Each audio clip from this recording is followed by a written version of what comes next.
Pasadena presents the annual Tournament of Roses, traditional Southern California New Year festival. Admiral William Halsey, Pacific War hero, leads the 4-mile-long parade of 50 floats in the first great flower pageant since the beginning of the war. The tournament's queen rides past a record crowd of 1.5 million spectators. Victory and peace are the keynotes of this year's pageant. San Francisco's float recalls its part in the framing of the United Nations Charter.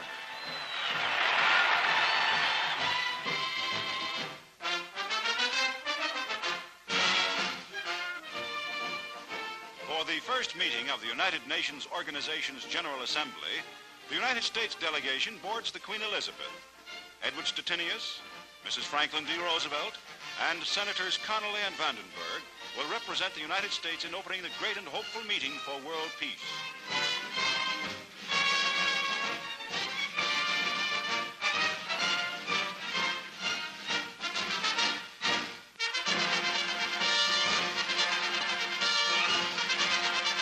An American transport plane lands at Jiangwan Airfield at Shanghai, bringing the new United States ambassador to China, General George C. Marshall.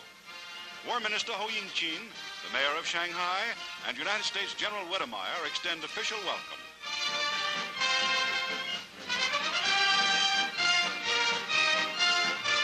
Throngs of enthusiastic Chinese crowd the sidewalks for a glimpse of the general's car as the party leaves the airport. From Shanghai, General Marshall flew to confer immediately with Chiang Kai-shek and communist leaders. The world looks forward to China's future peace and internal security.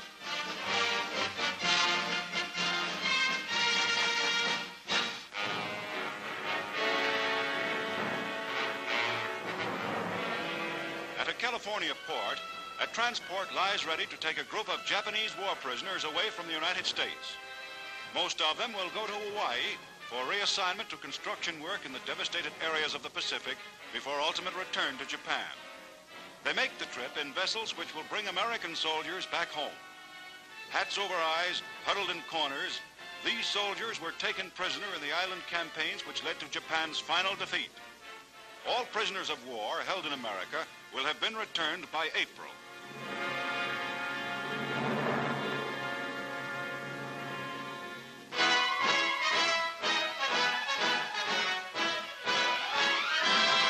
As the world faces the challenge of a new year, President Truman speaks to the American people. 1946 is our year of decision. This year we lay the foundation of our economic structure, which will have to serve for generations.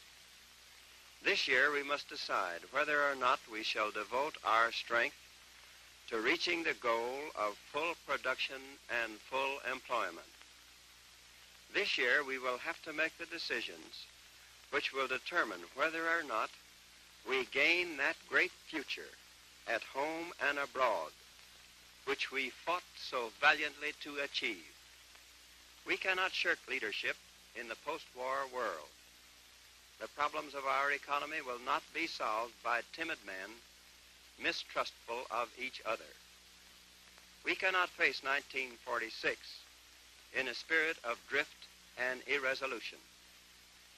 The men and women who made this country great and kept it free were plain people with courage and faith. Let us justify this heritage.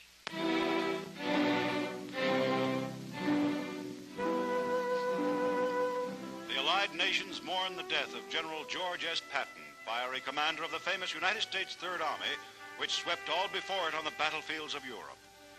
Returning to the ancient Duchy of Luxembourg, liberated a year ago by Patton's army en route to Germany, come the remains of the famous general who survived 2 wars, only to die of injuries received in an automobile accident.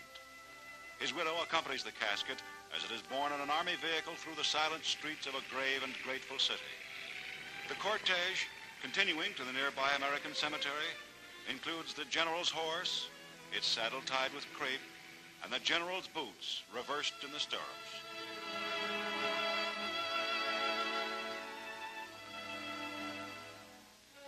The pallbearers, enlisted men of his various divisions escort Patton's casket to the graveside, where he will be committed to the company of his comrades with whom he fought so well.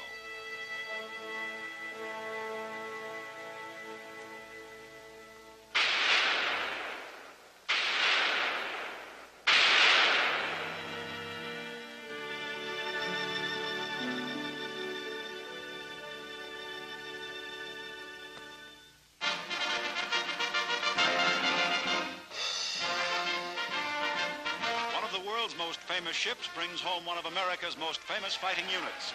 The Queen Mary reaches New York with the fighting 82nd Airborne Division, home after 2 years of battle.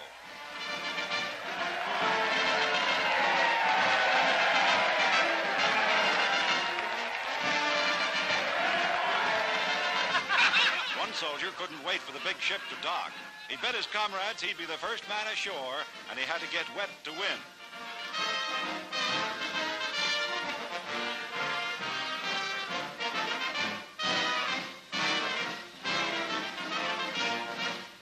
Triplets, 3 boys, were fellow passengers of the division.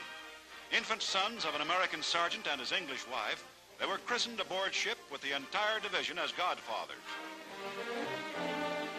Their mother, Mrs. Robert Glass, who arrived to join her husband, is grateful to the 8,000 soldiers who contributed a substantial fund for the youngsters' education.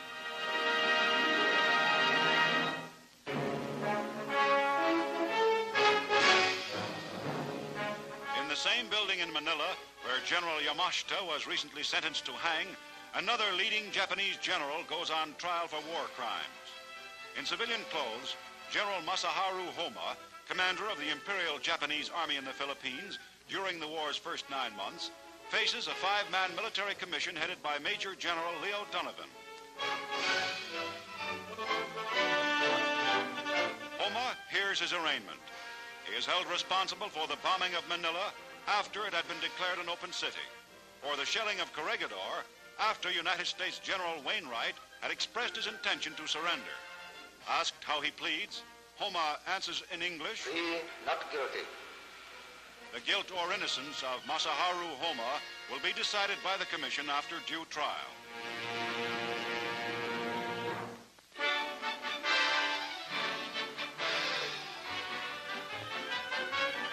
America's winter sports resorts are crowded as wartime travel restrictions are eased. In New Hampshire, the skiers take advantage of comfortable new ski toes. It's easy going up and thrilling sport speeding down the slopes.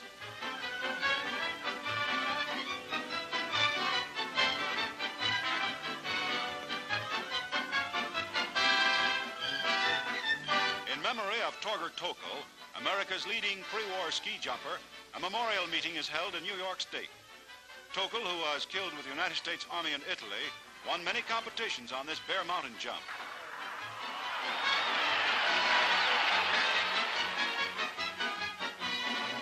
The winning jump today is made by Art Devlin, who leaps 148 feet, displaying perfect form.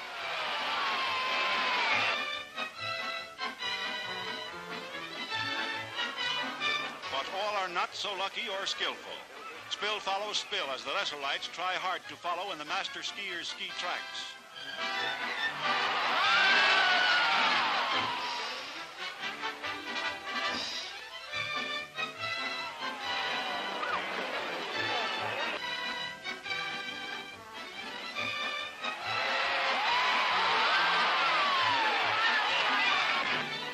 At Lake Placid, New York, these speedy sportsmen shove off on the bobsled run for the first races held here since the war.